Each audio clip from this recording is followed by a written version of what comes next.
मेरे प्यारे साथियों, वाहिगुरु जी का खालसा, वाहिगुरु जी की फतेह। अभी तक हमने धन धन साहब श्री गुरु अर्जन देव जी महाराज की पावन रचना श्री सुखमनी साहिब जी के 8 अष्टपदियों के विचार श्रवण की है।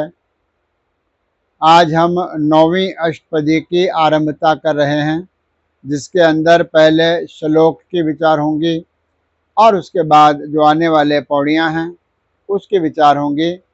इस श्लोक के अंदर और पौड़ियों के अंदर गुरु महाराज हमें क्या उपदेश करते हैं, आओ हम चित्तवृत्तियाँ एकाग्र करके इसको श्रवण करें। 9वीं अष्टपदी की आरंभता में श्लोक है और श्लोक की आरंभता इस प्रकार है। श्लोक उर्धार जो अंतर नाम, उर का अर्थ है हृदय, जो हृदय के अंदर उर्धार है, अपने हृदय के अंदर जिसने धारण किया है। क्या? जो अंतर नाम, उस हृदय के अंदर परमात्मा के नाम को जिसने धारण किया है, अर्थात जिसके अंदर, जिसके मन में, जिसके हृदय में, जिसके दिल में उस प्रभु परमात्मा का नाम हमेशा ही समायमान होकर रहता है। फिर कहते हैं सर्ब में पेख है भगवान, सबके अंदर, सर्वमय के अर्थ का अर्थ है कि सबके अंदर, पेखे का अर्थ है देखना। सर्वमय पेखे क्या? भगवान, जो भगवान को, परमात्मा को और ईश्वर को हमेशा सबके अंदर देखता है। स्वयं में तो देखता ही है, स्वयं के अलावा दूसरे सभी में, चाहे वह मित्र हो, चाहे वह शत्रु हो, सभी के अंदर, चाहे वो पहचान वाला हो, चाहे वह इंसान अनजान हो, सभी के अंदर वह प्रभु परमात्मा को देखता है, वह प्रभु परमात्मा के दर्शन करता है। फिर कहते हैं निमक निमक ठाकुर नमस्कार है। निमक का अर्थ है बहुत थोड़े समय के अंदर, बहुत थोड़े समय के लिए भी। निमक निमक, निमक का अर्थ है हमारे आँख का एक बार झपक जाना, इसके लिए जितना समय लगता है इसको हम निमक कहते हैं। संस्कृत में इसका नाम निमेष है। निमेष का अर्थ निमक है और निमक का अर्थ है थोड़ा सा समा। जब हम आँख झपकते हैं एक बार, इतना समा।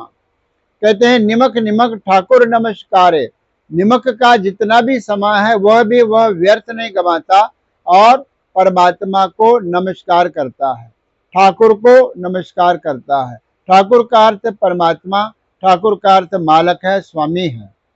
वह अपने स्वामी को बार बार नमस्कार करता है और निमक का अर्थ है थोड़े समय के लिए भी वह परमात्मा को विसारता नहीं है, पल पल नमस्कार करता है। फिर कहते हैं नानक ओ अपरस सगल निस्तारे। गुरु नानक देव जी महाराज के नाम की मोहर ला करके पंचम पातशाह महाराज कथन करते हैं कि ओह अपरस, अपरस का अर्थ है जो किसी को स्पर्श नहीं करता, जो किसी को छूता नहीं, जो किसी के साथ अपने अंग का स्पर्श नहीं होने देता। वास्तव के अंदर हिंदू धर्म के अंदर एक छोटी सी धर्म की शाखा है, एक छोटा संप्रदाय है, तबका है, जो अपरस कहलाता है। इस अपरस कहलाने वाले जो साधु लोग हैं, वह स्नान करके जब आते हैं तो किसी को छूते नहीं, अपना वस्त्र भी किसी को स्पर्श नहीं कराते। अगर हवा से या गलती से इनका वस्त्र भी किसी अन्य पुरुष को छू जाए या स्त्री को छू जाए, ये वापस जाकर के स्नान करते हैं और कहते हैं कि हम तो अपवित्र हो गए हैं, हम अपरस नहीं रहे हैं, इसलिए वापस जाकर स्नान करके आते हैं। अर्थात इस प्रकार का कर्मकांड करते हैं कि वह किसी को भी स्पर्श नहीं करते, वह अपरस है। अपरस का अर्थ माया को भी स्पर्श नहीं करते, वो किसी और चीजों को स्पर्श नहीं करते, किसी और के शरीर को स्पर्श नहीं करते, अपरस रहते हैं। और कहते हैं कि ऐसा अपरस जो है सगल निस्तारे, सगल का अर्थ है सारे सृष्टि को, सारे लोगों को। निस्तारे का अर्थ है वह संसार समुद्र से पार लगा देते हैं। वास्तव में गुरु महाराज यहाँ पर यह हमें स्पष्ट कर रहे हैं कि अपरस वह नहीं है जो कर्म कांड करके अपरस बन गया है, जो स्नान करके किसी को स्पर्श नहीं करता, छूता नहीं किसी को, पाखंड करता है, कर्म कांड करता है, वह अपरस नहीं है। वास्तव में अपरस वह है जो एक एक पल परमात्मा को नमस्कार कर रहा है और उसके हृदय में परमात्मा के नाम का खजाना छुपा हुआ है और वह बार बार परमात्मा को याद कर रहा है। प्रति पल परमात्मा का जो स्मरण कर रहा है वह अपरस है वास्तव में।